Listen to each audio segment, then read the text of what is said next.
खिड़की के पास खड़ी सिमरन सोच रही थी, भाई दूज आने वाली है, पर इस बार ना तो माँ ने फ़ोन करके भैया के आने की बात कही और ना ही मुझे आने को बोला।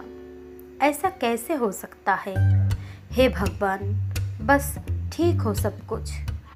अपनी सास से बोली, माँ जी, मुझे बहुत डर लग रहा है, पता नहीं क्या हो गया, मुझे कैसे भूल गए इस बार। सास ने इजाज़त देते हुए कहा, कोई बात नहीं बेटा, तुम एक बार खुद जाकर देख आओ।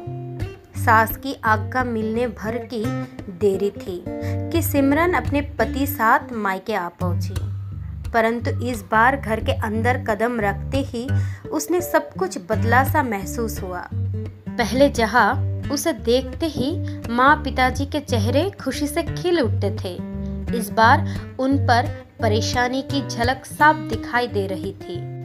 पहले भाभी उसे देखते ही दौड़ी चली आती और प्यार से गले लगा लेती थी, पर इस बार दूर से ही एक हल्की सी मुस्कान दे डाली।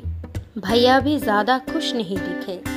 सिमरन ने जैसे तैसे एक रात बिताई, परंतु अगले दिन जैसे ही उसके पति उसे मायके छोड़ वापस गए, उसने अपनी माँ से बात की।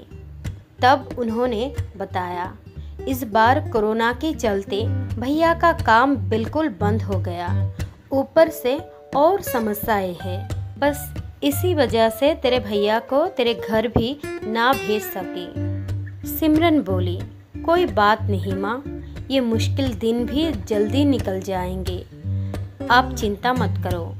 शाम को भैया भाभी आपस में बात कर रहे थे, जो सिमरन ने सुन ली। भैया बोल रहे थे, पहले ही घर चलाना इतना मुश्किल हो रहा है, ऊपर से बेटे की कॉलेज की फीस, परसों भाई दूज है, सिमरन को भी कुछ देना पड़ेगा। भाभी बोली, कोई बात नहीं, अब चिंता ना करें, ये मेरी चूड़ियाँ बहुत पुरानी हो गई है, इन्हें बेचकर जो पैसे आएंगे उससे सिमरन दीदी की त्योहार भी दे देंगे और कॉलेज की फीस भी भर देंगे। सिमरन को ये सब सुनकर बहुत बुरा लगा। भैया भाभी ये क्या बात कर रहे हैं? क्या मैं यहाँ उनको तंग करके कुछ लेने के लिए ही आती हूँ? वो अपने कमरे में आ गई। तभी उसे याद आया कि शादी से कुछ समय पहले जब वो नौकरी करती थी तो उसने बड़े शौक से अपनी पहली तनख्वाह लाकर पापा को दी थी। तब पापा ने कहा था, ये पैसे अपने पास ही रख लो बेटा, मुश्किल वक्त में काम आएंगे। इसके बाद वो हर महीने अपनी सारी तनख्वाह बैंक में जमा करती रही। शादी के बाद जब भी मायके आई तो माँ ने उसे पैसे निकलवाने को कहा, पर सिमरन हर बार कह देती कि अभी मुझे जरूरत नहीं, पर आज उन पैसों की उसके परिवार को जरूरत है। वो अगले दिन ही सुबह भतीजे को साथ लेकर बैंक गई और सारे पैसे निकलवा कर पहले भतीजे की कॉलेज की फीस जमा की और फिर घर का जरूरी सामान खरीदकर घर वापस आ गई।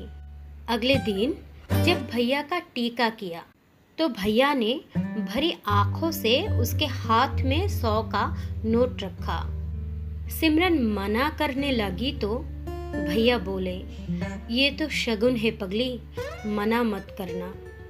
सिमरन बोली, भैया बेटियां मायके शगुन के नाम पर कुछ लेने नहीं, बल्कि अपने माँ बाप की अच्छी सेहत की कामना करने।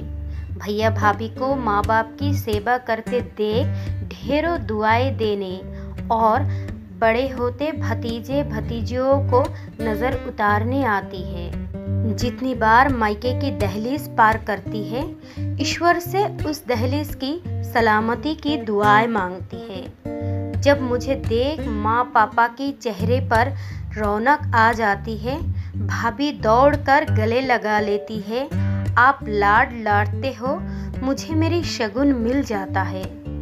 अगले दिन सिमरन ने मायके से विदा लेकर ससुराल जाने के लिए जैसे ही दहलीज के पार कदम रखा कि भैया का फोन बज उठा।